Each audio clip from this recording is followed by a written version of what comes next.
So guys, moving on, the next point is adding other strokes to a shape. Now you'll find out that in our final logo, we do have this boundary that has got these multiple strokes. Now, in the recent version of Adobe Illustrator, you can actually add multiple strokes and multiple fills to a specific shape. Now, in our case, what we're going to first of all do is to first of all come up with a perfect circle that is going to cover this entire design. So that is what you're going to do is come up with a circle that covers your entire design and make sure that the fill is turned off. You can turn off the fill just like you can turn off a stroke. I showed you how you can turn off a stroke, and it's the same way you can turn off a fill. So guys, once that is done, adjust this circle a little bit so that it's not too huge or too small. So this first stroke should actually be a little bit big, and it should have more weight than other strokes that are going to be sitting on it. So guys, in order to add other strokes to this first stroke, you're going to first of all turn on your appearance panel.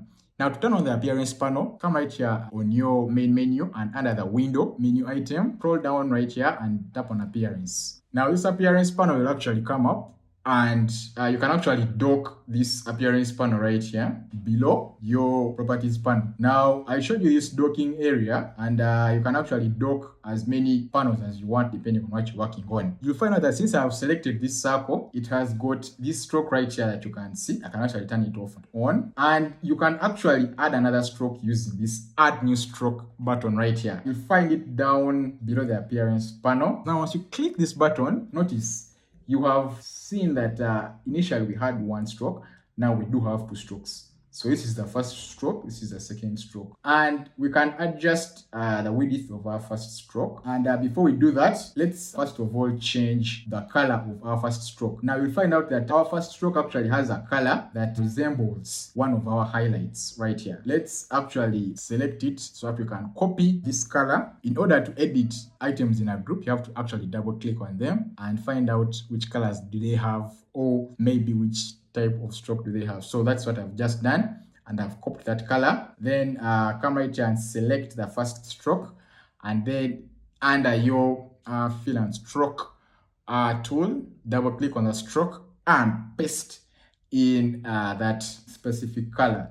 Now you'll find out that our first stroke has got this pink color, and then our second stroke has got this black color. Now in order to see the pink color, we need to first of all change the stroke weight of the second stroke. Now we can actually give this 10 in order to make sure that it's halfway the size of the first stroke. Now this will actually make sure that the second stroke sits within the first stroke, because we also have to add the third stroke, which is going to sit within the second stroke. So guys, don't forget that. Make sure that your second stroke actually sits within the first stroke. So guys, next up, we're going to copy the color of this first shape we created so that we can go ahead and give this other stroke a color. As you can see right here, the color of this second stroke is the color of this first shape we created.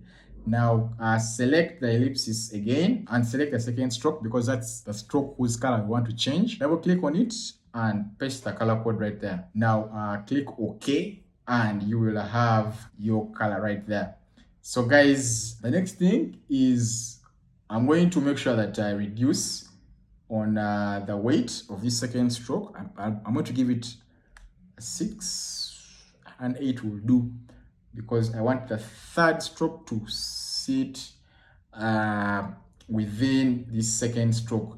Now to add a third stroke, just click on this add new stroke button right here below the appearance panel, and the third stroke will appear. So the third stroke actually has a color of this green circle we created. So guys, select this green circle and double click on the fill and stroke property or the fill and stroke tool and copy its color, and then get back right here to our ellipsis and the first stroke, click on it, then double click on the fill and stroke tool again, and then paste in this specific color code you've copied from the other side, and then press OK. So we also need to change the stroke width of this specific stroke. So I'm going to give it something like a 4 for the start so that I can see.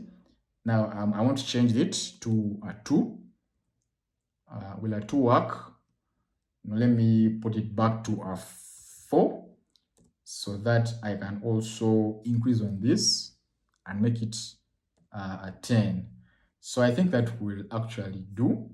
So it doesn't really matter the weight of these strokes. They don't really have to match. Just make sure that you've at least made these 3 strokes for this specific ellipsis.